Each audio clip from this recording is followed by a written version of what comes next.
we were picking a PR firm. And the one firm who had a slam dunk to win it because they had major offices in Dallas and Houston, and those were our two major hubs. They were out of St. Louis. They had people from St. Louis, from Dallas and Houston at the final presentation, and they were arguing with each other. I'm sorry. I've also heard of agencies where, some of the lead people fell asleep in what you were doing in that final presentation is totally representative of how you're going to service that client. My name's Mike Lander, and you're listening to Higgle, the B2B Sales Club podcast, where we bring you actionable insights about sales RFPs, negotiations, and difficult procurement discussions from sales leaders, brand leaders, and procurement leaders. Please subscribe to get updates when new episodes are released.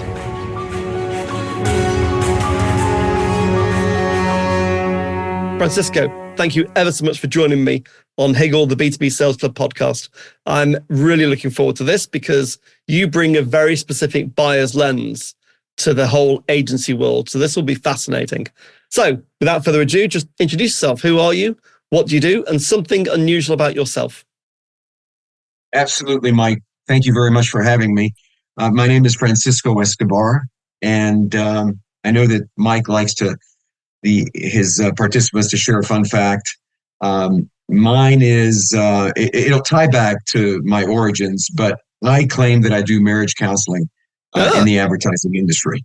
Yes, there have been others that have claimed to do it, but I think I'm the first one that used that title that came from the client side. So okay. I had a lot of client side experience with one company, Texas Instruments, before I became a consultant 20 years ago. Yep. The interesting fun fact that feeds into why I became a marriage counselor is, number one, I'm a middle child. So always wanted to balance the needs of my 6 other siblings, 3 on top and 3 below. Yep. And my father was a career diplomat with the Mexican government, and my mom was a lifelong teacher. Other than teaching us, she actually taught for many, many years at many different schools. And so not everybody knows that. I share that sometimes in some of my presentations, but all of those learnings from early on, watching my father in his diplomatic career, which is very similar to public relations, and watching my mother as an instructor, have led me into a role where I do quite a bit of teaching and I do quite a bit of mediating. And as a middle child, you have to do a lot of that. So those are my fun facts that actually explain a little bit as to where I landed in my career. And what's your background, Francisco? So just talk about, because of who you are and what you've done, just give a bit more depth to our readers about your background, your kind of marketing procurement specific background. Absolutely. So when I did a bit of work in the restaurant industry, and I think every young person ought to work in retail to learn how to work with people, to learn how to handle money. And so I worked as a waiter and I managed restaurants, and I found that to be all very, very useful as I got into my first career assignment, which was with Texas Instruments in accounting. So I started my professional career as a bean counter. That's how we referred to them back in the day. And I sort of moved up into financial planning, all at a very corporate level. And then after about 8 years or so, I was a bit disillusioned with the financial track. And I decided to go into either human resources or marketing. And thank God I picked marketing. And I moved into marketing in a financial role. What's interesting about marketing is that a lot of those folks may not even know how to balance a checkbook. They're not viewed as being incredibly thrifty, frugal, or, it's all about spending the money. And the interesting thing about Texas Instruments is that we had a purchasing, that's what it was called back then, a purchasing organization that was within the marketing communications discipline. Right. I think at Procter & Gamble, they may have had that at one time. It's very unusual. Typically, marketing procurement reports up through hardline procurement, through finance, through logistics, through any other number of places, but not through their own customer base. Exactly. And so I was tasked to try to make sure that it was a budget audit function. So keeping people on track with their budget and kind of auditing things within a procurement organization. And ultimately, I was asked by the head of marketing communications to lead that organization. And I said, Ralph, you want me to run purchasing? I said, you're not serious, are you? And it actually turned out to be an incredibly fortuitous move for me in a career. It was I was already managing some folks, but now I had to manage an organization that was more than 10 people. And at a time when we were re-engineering everything at the corporate level, in the mid 90s, there was a lot of re-engineering of organizations going, and the word corporate was going away. And so they bounced my organization, and I was trying to save the job and livelihood of 10 or 12 people, and bounced us around, and we were under corporate services for a while, and then eventually we were under hardline procurement and logistics. So ultimately we reported under worldwide marketing, worldwide procurement and logistics.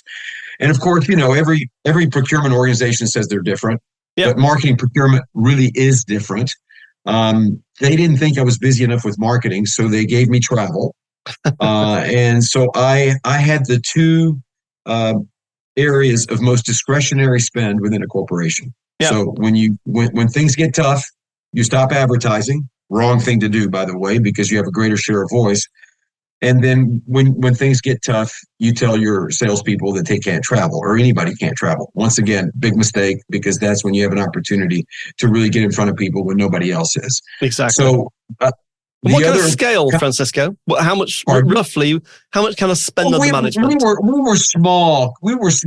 We probably, I'm sure we spent a lot more on travel than we did on marketing. The largest amount we ever got to was 100 million. And we were actually back on television.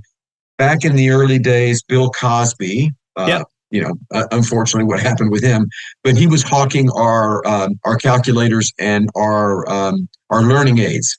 We were Texas Instruments was doing artificial intelligence with voice recognition years ago. You might even recall that their Speak and Spell was in the movie E.T. Oh, right. Yeah. E.T. Phone Home. It was done through a Texas Instruments device. So, what I learned about managing those two categories, because I did not have a procurement background, I had a relationship background, but those two categories were all about relationships. Yeah. And actually, the marketing people, the agencies that I was managing, the first thing I did is I went to visit them, and they were a little freaked out. They're going, "Oh my God, there's a purchasing person at our door."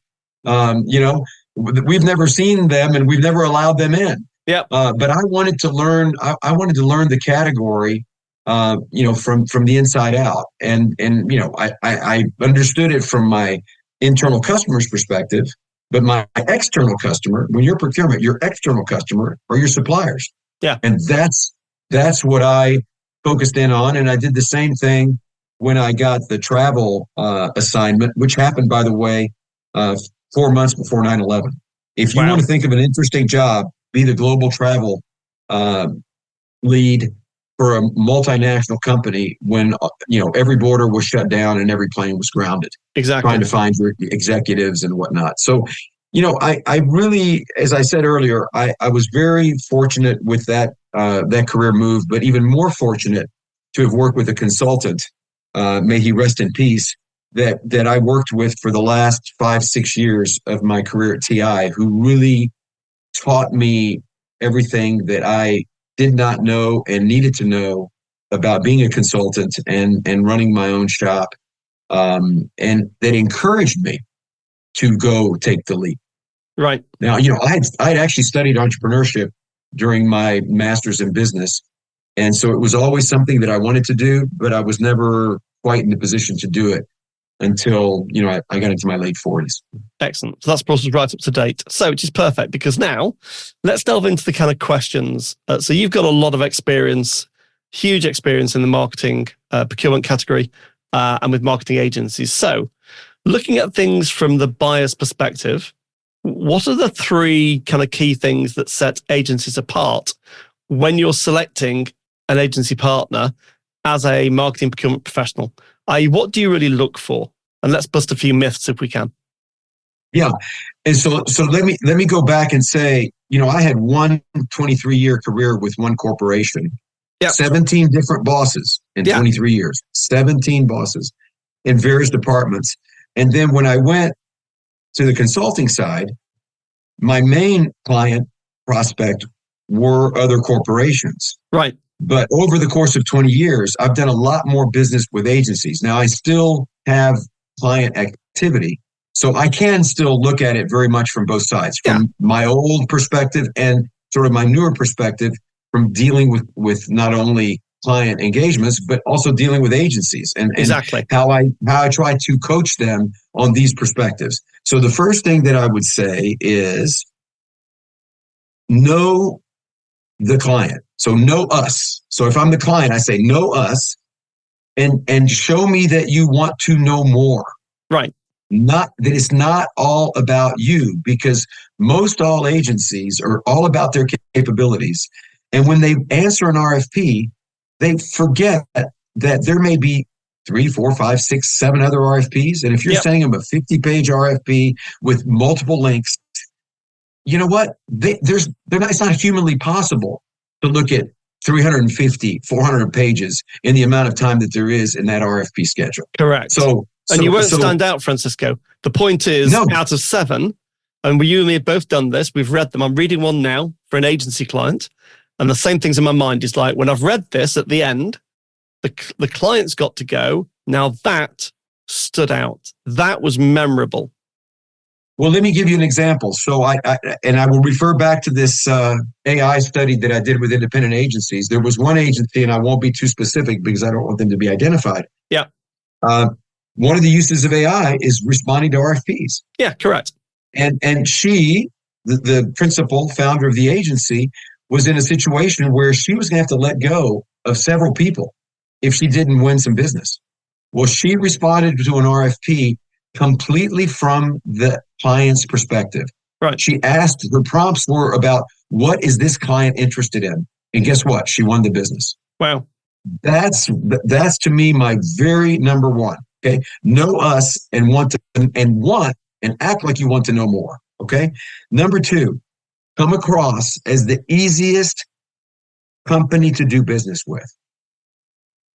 I can tell you that from my days on the client side, 80% of the time that's spent by procurement people, by marketing people, by finance people has nothing to do with the external world and what they were being paid to do. We call them pissing contests at Texas Instruments. You're arguing about who's going to pay for what and how you're going to do this, but it has nothing to do with creating great marketing or making sure you're getting value for money as a procurement or finance person. Yep. So because of that, that means you've got 20% of your client's brain. You need to be able, as an agency, to super optimize that 20%. You need to be the easiest one to do business with, and you need to take stuff off their plate. Yeah.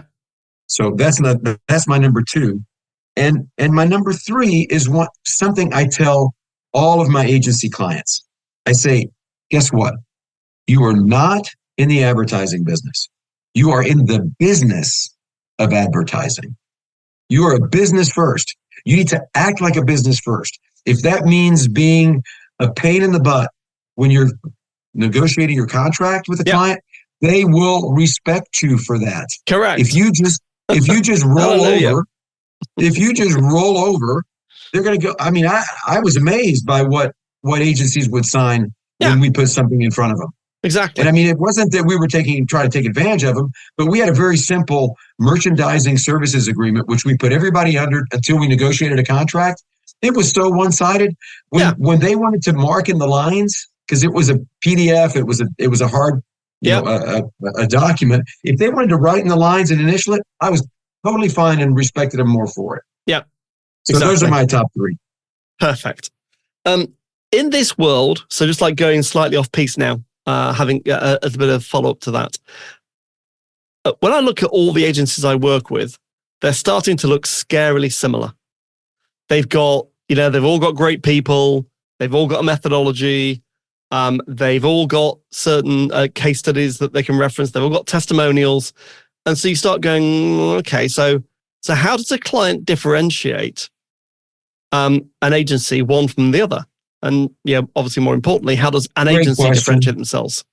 Yeah, great question. I mean, my recommendation to agencies, which is part of call it my IP, but it's not anything that is radically, patentable, is all on the softer side.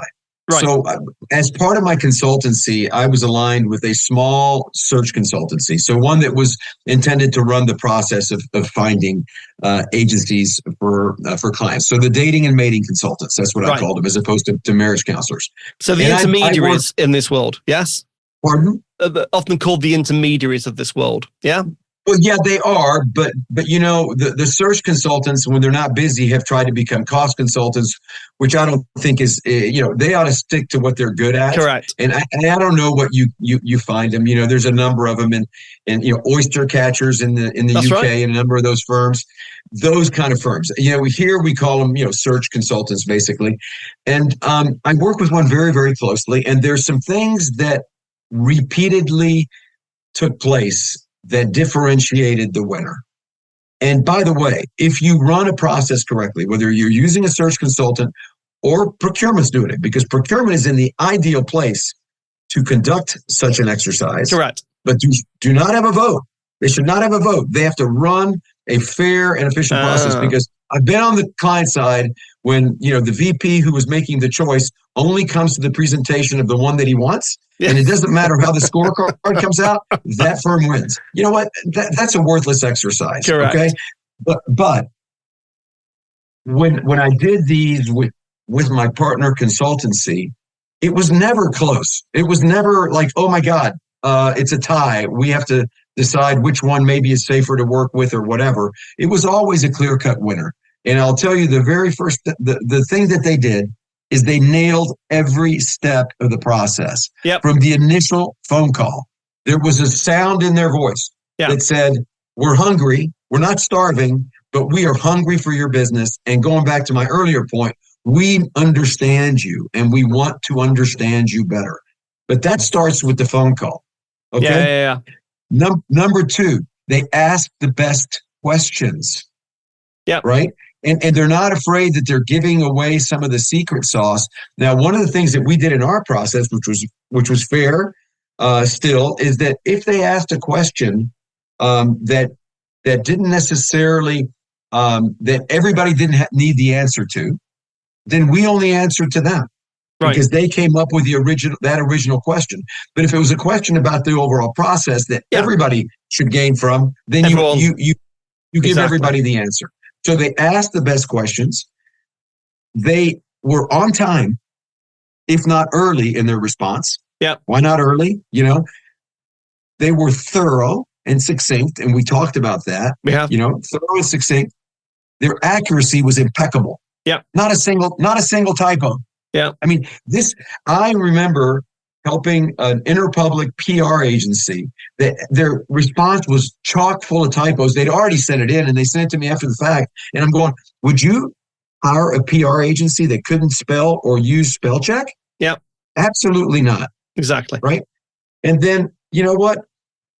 The enthusiasm that starts with the first call goes all the way through to the end. Yeah. And you know what? They're listening. In a process like that, there's iterations, there's back and forth. So they're asking the best questions, and then they're incorporating the answers to continuously improve their response, and it culminates in a amazing presentation. And here's another example from my Texas Instruments days. We were picking a PR firm, and the one firm who had a slam dunk to win it because they had major offices in Dallas and Houston, and those were our two major hubs. They were out of St. Louis. They had people from St. Louis, from Dallas, and Houston at the final presentation, and they were arguing with each other. I'm sorry.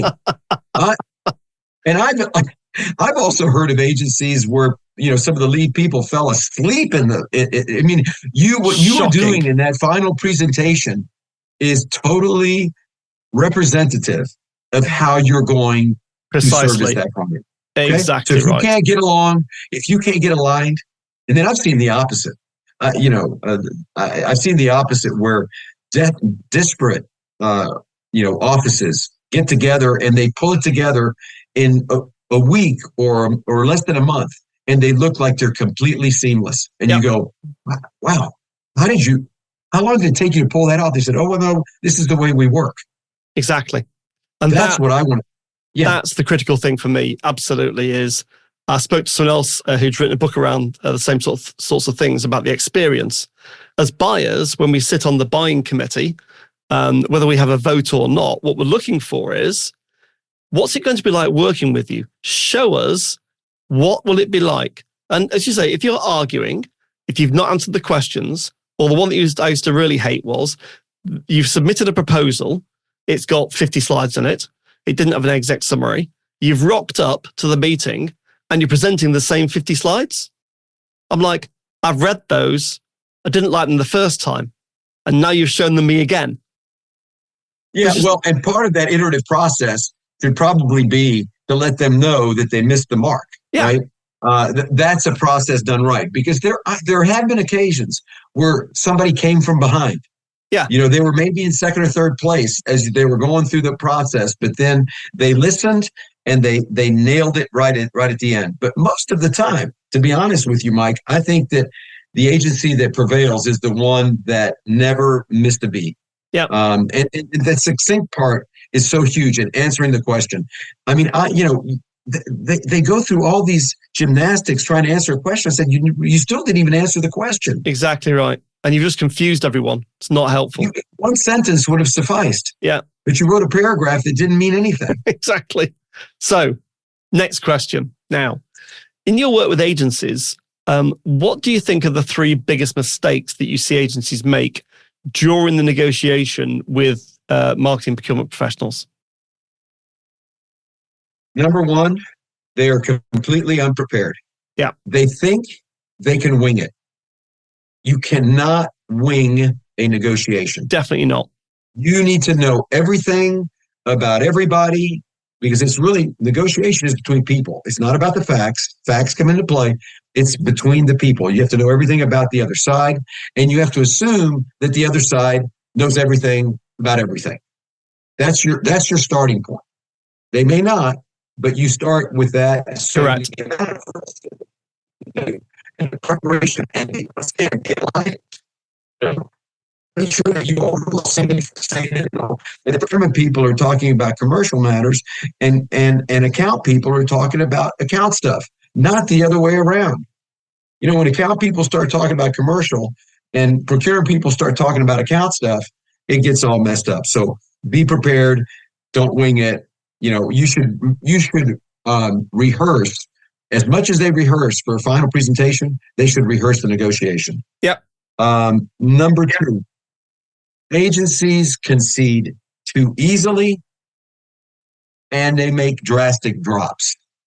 And so any good CFO at an agency, if he's told you're going to have, we can't afford that, he's got to come back with saying, well, what are we going to take out of the scope of services and the scope of work? Yeah. Because we scope this right. Exactly. If you in the negotiation, and procurement may have a number, they may actually know the actual budget of the marketing person, where the marketing person doesn't know it, but they may have a number, and the agency is off of that mark, and procurement says, well, go sharpen your pencil, and then they come back with a drastic drop.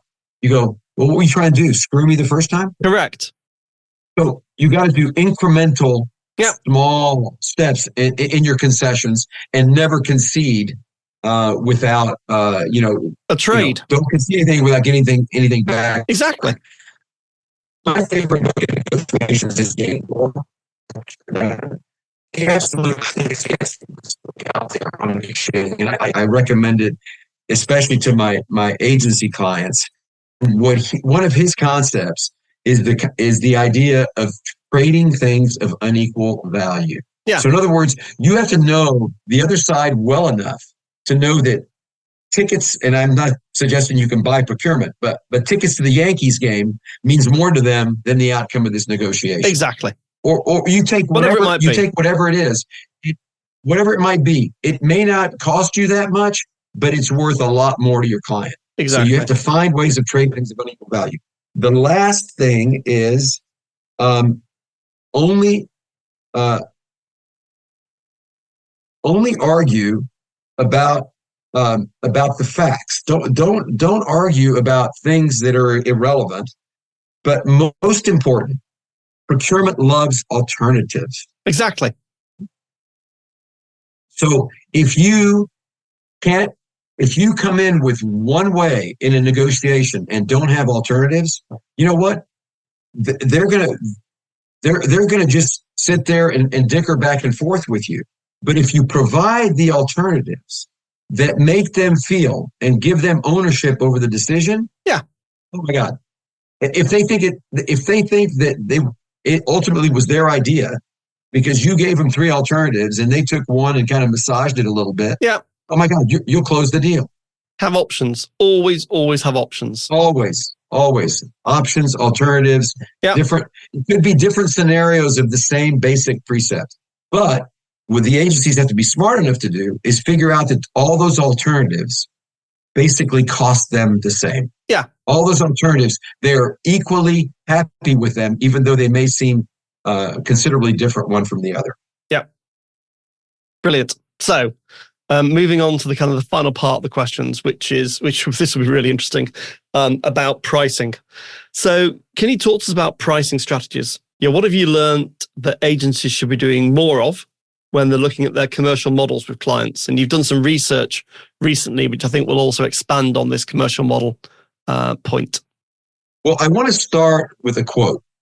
So I don't know if he's the smartest, but one of the highest paid people in our industry is a fellow in New York called John Wren, right, who is the CEO of Omnicom.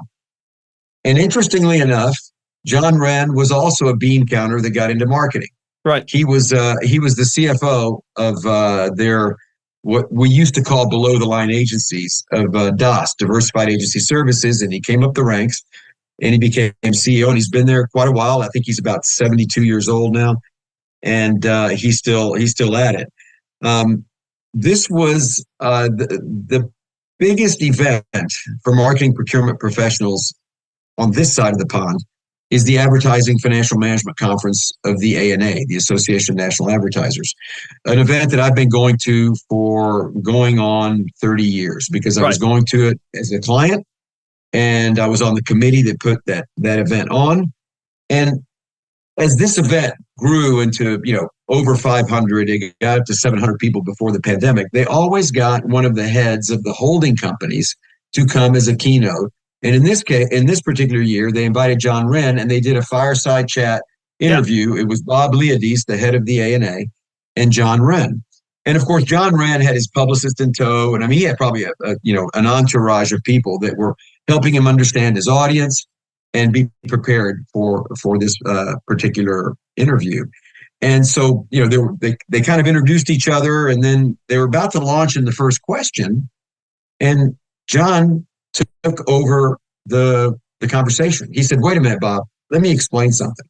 And he knew that in the first three rows, there were 100 marketing procurement people who were just, like sponges and taking pictures of every slide. And he goes, we have, and now he can speak for the entire holding company. He's the CEO. He goes, we have 5,000 clients worldwide, and we operate under 3,000 different compensation arrangements. Right. You know what? The procurement people in the audience probably are going, "Oh my God, he just complicated the crap out of my world." But I understood what he was saying. We have right now I say three, some people say four basic pricing models. And what he was saying was take those four pricing models and once again, going back to alternatives, as we spoke about just before, all those 3,000 arrangements can be broken down into one of the four or hybrids of the four or different wrinkles of those four pricing models. So we have spend-based compensation, which is the old commission system, the old markup system. You take the amount of money that's flowing and the agency gets a percentage of it. there are labor-based models, which some people like to break down into two. There is input-based, so that's time. Yep. And then there's output-based, which is more like deliverables or Yeah. menu-based pricing. And then we have the incredibly vague, but my favorite, maybe because it's vague, value-based pricing. So you call it pay for performance, call it PRIP. I know I've heard PRIP used in the UK. There's a lot of different names that are used for it. But basically it's saying, and a lot of times the value-based models are labor-based models on steroids. Right. Okay. So there's, these are all in a way, they're black and white, but they can have multiple shades of gray. So those are the basic models and that hybrids and variations come from. So now we have something very interesting that's taking place. And it's like, you can't have a podcast, you can't have a webinar, you can't have a meeting without talking about AI. Exactly. And it's interesting. And for the last year, 18 months, that's all we've been hearing about. And now with, generative AI, everybody is realizing that it isn't just another shiny object. This thing is for real, and it's going to impact all industries. It's going to impact the way we work.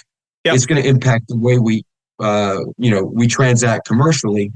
And since one of my, in the relationship side, the commercial relationship side of our business, I'm enamored with pricing because that's where the rubber meets the road. And in order to kind of stay relevant and still be perceived as an expert in pricing, I chose to do an independent AI research study. So I went not to holding company agencies, who I have very good rapport with. I've worked with all the major traditional 6 holding companies, but I went to independent agencies, which is really a strong base of my customers, past, present, and prospects. And I went to actually 21 of them agreed to participate. And the ones that didn't was because they weren't doing anything with it yet. Right. It wasn't because they didn't want to talk. Everybody wanted to talk about it. And it was a very simple survey.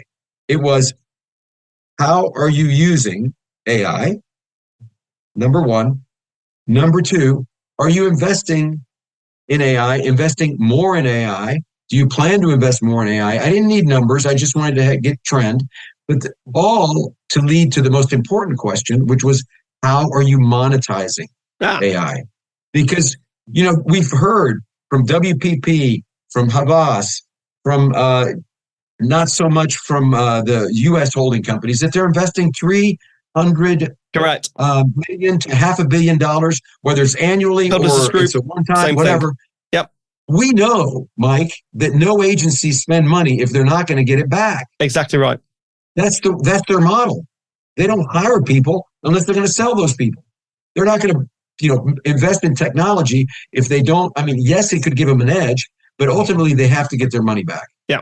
So that was the whole precept of this study, and I have yet to go to the marketplace with an article. I'm thinking about it, maybe a slightly different way to merchandise this information, but the nut of all of the results was this: AI has the capability of disrupting our compensation models between clients and agencies in a way that nothing else has. Yep. Why? Because of the 20 that I spoke to, 8 of them use tech fees. So what are tech fees? It's a form of spend base, but it basically says, if you're paying me $1 million for fees, you're going to pay me 1 to 3% on tech fees so that I can continue to invest and reinvest in AI. So these companies are getting their money back through a tech fee, and it's not part of overhead. Right. If you have an overhead model, with a labor-based model, that's a part. We're going to have this additional amount. But on top of that, there were a number of other, like, for example, selling software, selling an SAS subscription model. There was sponsorship models. There were at least, and then variations of the traditional model. Right. So all of a sudden you have also the opportunity for agencies to move more into the value-based. So rather than being on their back foot and say, oh my God, you're going to pay me less because it's going to take less time and less people to produce the deliverables. Well, now we're going to consider going into value-based pricing. So what is this deliverable doing for you, client? And what is its value to you? And that is what we're going to charge you. Now, the opportunity may be short-lived. It may be 1, 2, 3 years. Yep. But the agencies that jump on that are, one, going to be much more up-to-date in their technology. You know what? They're going to be more attractive for people to want to work at. You know, people want to work with agencies that are on the leading edge, and they're going to recover that investment, which will allow them to invest even more. Yeah. So I think that, you know, the traditional models are going to be under, I mean, duress may not be the right word. They're now able to evolve in a way that they haven't been before the advent of AI.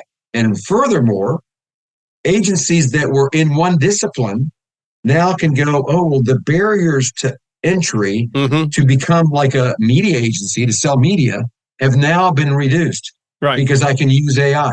So there's now, you know, we already had very blurred lines in our categories for marketing services. This may blur them even more.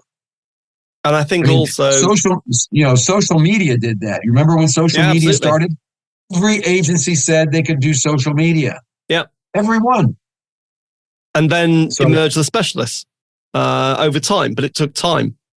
What I'm seeing, so I work with quite a lot of kind of mid-market agencies, US and in Europe, that are kind of like between 100 people and 2,000 people. And what we're seeing is, for the first time, the network agencies are now competing on bids that before we'd never see them on. And part of that reason is that because now the networks can work on clients that maybe before the size was too small, but with technology, AI-enabled generative technology, now they can work on clients which before would have been out of reach because they were too small. Now that's going to be a big problem for agencies. A lot of agencies can be more virtual in nature. They ramp up. They have small, you're going to 100. I'm talking about agencies that may be more in the 25 to 50 space, right? That can significantly enhance and amplify themselves through the use of freelancers, contract employees. I mean, because it's, when you make an investment in a person, as an agency, you've got all of the side costs, fringe benefits, or whatever you might call them, of having a full-time employee.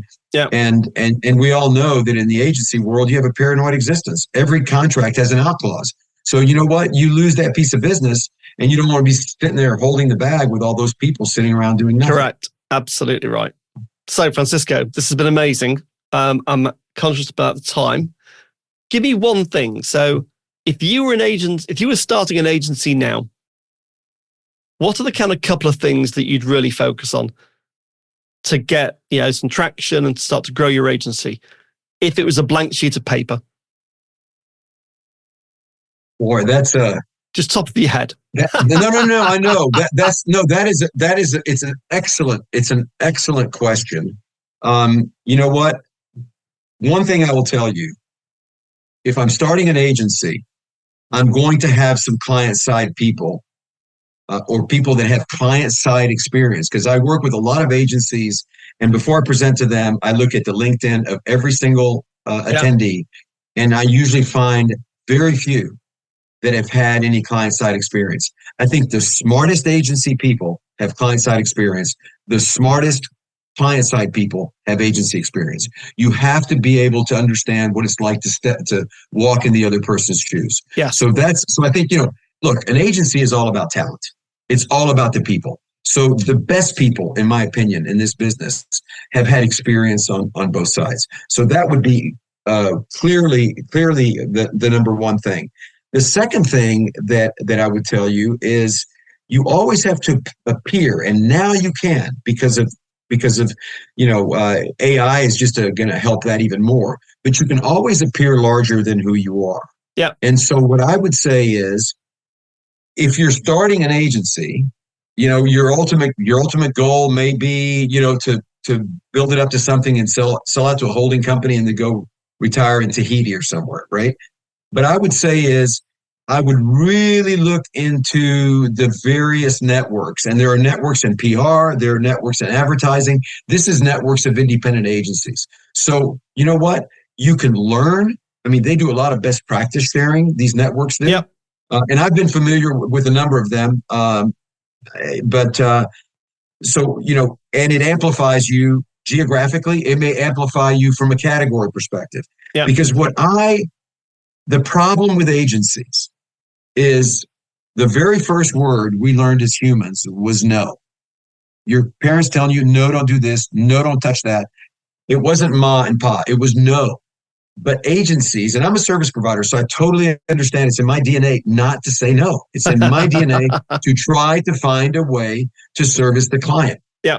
Equally, agencies are terrible about saying no to revenue opportunities. So, one, if you're part of a network of some sort, even starting out as a very small agency, you have an ability to share an opportunity or to pass an opportunity along to someone else. And then you've kind of indebted, they're indebted to you because you've done them a favor, but you've really done the client a favor. Yeah. Because you have not tried to fake it or subcontract it or whatever just so that you could get the revenue. You have actually done a great service to them, and they will remember you for that. They'll come back to you for what you're good at. And you have an opportunity to say, look, this is not in my wheelhouse. It's in this agency's wheelhouse, but let me remind you of what my wheelhouse is. Exactly. Francisco, it's been amazing. Insights from both sides of the table, both agency side and client side, and with you about the best people have both perspectives. And I think that's a really valuable insight, definitely. And it's been thoroughly enjoyable, as I knew it would be. Where can people find out more about you? Well, I do have a website, but my website takes people back to LinkedIn. Right. And so my LinkedIn page is probably is a much better, representation of what I do. I'm one of the few people that has full contact information. My cell phone and my regular email are in the contact portion of my LinkedIn. And I mean, really, the best way to get a hold of me is a direct phone call. I'm a people person. Very good, Francisco. It's been amazing. Thank you ever so much. Thanks for all you do, Mike. You contribute a lot to this industry. You're very kind. Thank you. Thanks for listening to Higgle, the B2B Sales Club podcast series with your host, Mike Lander. Please subscribe so that you'll catch all the next episodes.